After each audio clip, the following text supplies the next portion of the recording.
ഇവിടെ ഞങ്ങൾ എല്ലാ സാറ്റർഡേയ്സും ആട്ടോ ഗ്രോസറി ഷോപ്പിങ്ങിന് പോകുന്നത്. അപ്പോൾ ഈ സാറ്റർഡേ ഒന്ന് മാറ്റി പിടിക്കാമെന്ന് വിചാരിച്ചു. ആദ്യം നമ്മളൊരു ക്യൂട്ട് കഫേ ഫൈൻഡ് ചെയ്ത് വെച്ചിട്ട് അവിടെ പോയി കോഫി കുടിച്ചിട്ട് പിന്നെ ഗ്രോസറി ഷോപ്പിങ്ങിന് പോകാമെന്ന് വിചാരിച്ചു.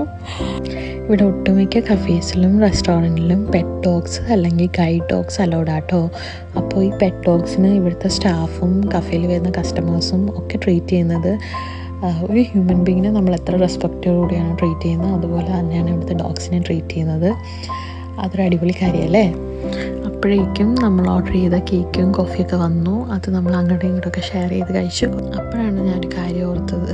ഒരു 2 years മുന്നേ എൻ്റെ ഒരു ഫ്രണ്ട് ചോദിച്ചു, ഇയാളിവിടെ എന്താ എൻജോയ്മെൻറ്റിന് ചെയ്യുന്നതെന്ന്. അപ്പോൾ എനിക്ക് ആ ക്വസ്റ്റ്യന് ശരിക്കും ആൻസർ ഇല്ലായിരുന്നു. അപ്പം ഞാൻ പറഞ്ഞൊരു ആൻസറാണ്, ഞാൻ എൻ്റെ ബിൽസ് പേ ചെയ്യുന്നുണ്ട്, അതാണ് എൻ്റെ എൻജോയ്മെൻ്റ് എന്ന്.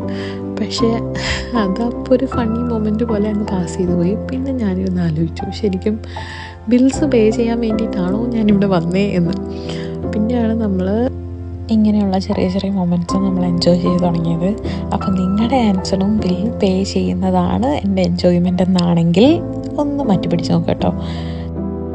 അങ്ങനെ ഇവിടുത്തെ സ്ഥിരം കലാപരിപാടിയായ വെയിൽ മാറി മഴ വന്നു എന്ന പ്രോഗ്രാം സ്റ്റാർട്ട് ചെയ്തുകൊണ്ട് ഞങ്ങൾ വേഗം കഫേന്ന് ഇറങ്ങി ഗ്രോസറി ഷോപ്പിങ്ങും ചെയ്ത് വീട്ടിൽ പോയി കേട്ടോ. അപ്പോൾ അത്രയേ ഉള്ളൂ. ബായ്.